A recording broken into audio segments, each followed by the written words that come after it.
Nothing is impossible to him who believeth. You remember that scripture?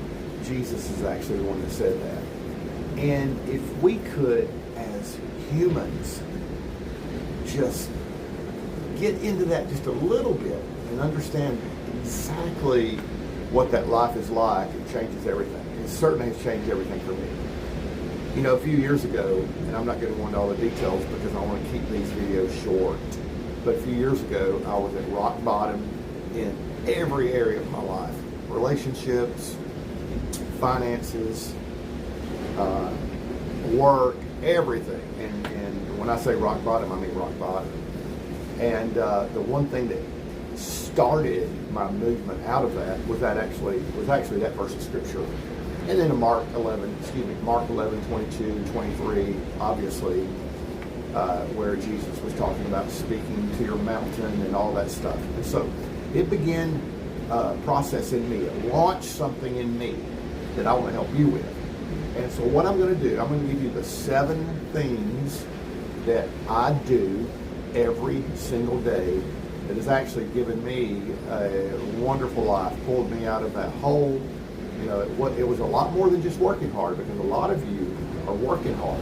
You're hard working every day, 9 to 5, 9 to 6, 9 to 11, whatever.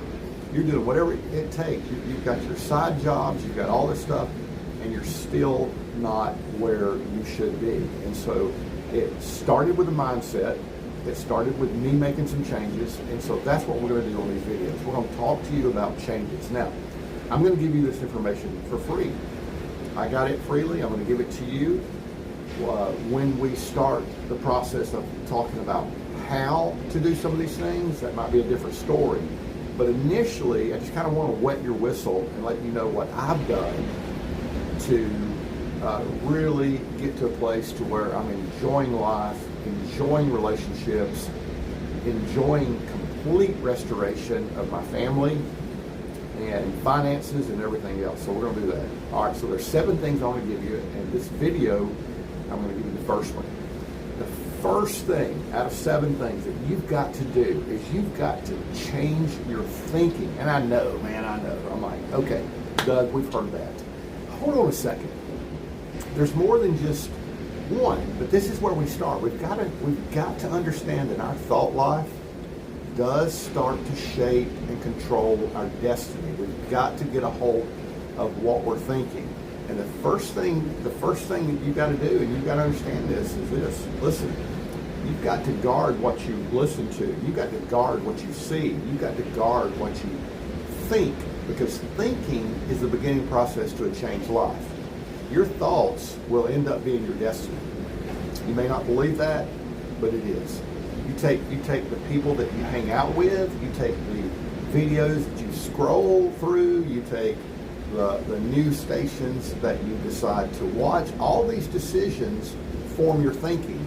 And if you're going to change your life, you've got to start with your thoughts. And so your thoughts have to be centered around prosperity and health and blessings and all those things that God promised. That's where you've got to start.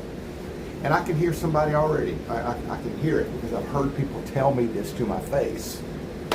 Doug, you know, I had a guy tell me this the other day. He said, listen, I get what you're saying, but I'm a realist. I'm just a realist. And you're thinking about things by faith and what might happen. I'm a realist. I stay in the real world. Well, let me tell you something.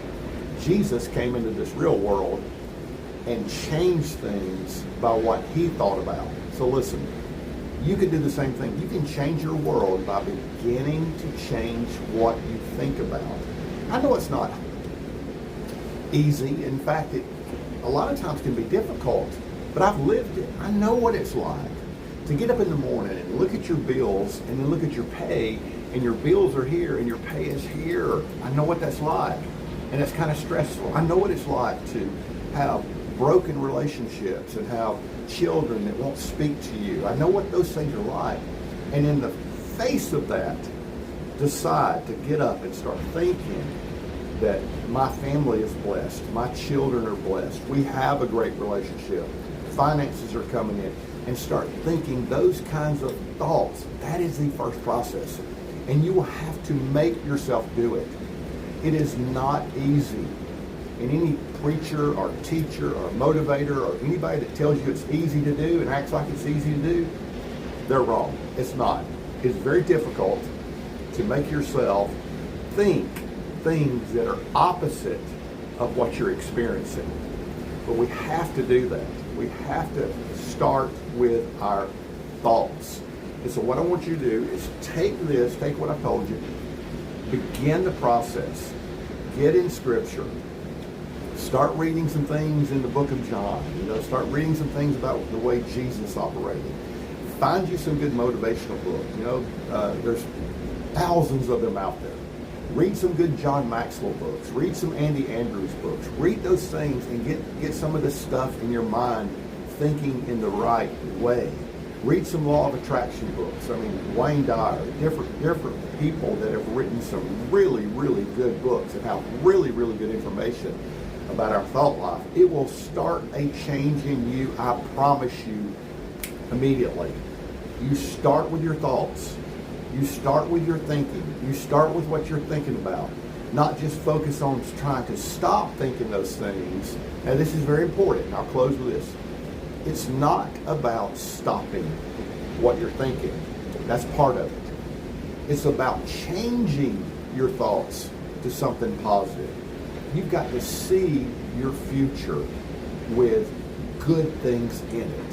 So we'll stop there. We'll pick up on this next time. Thanks. God bless. I love you all.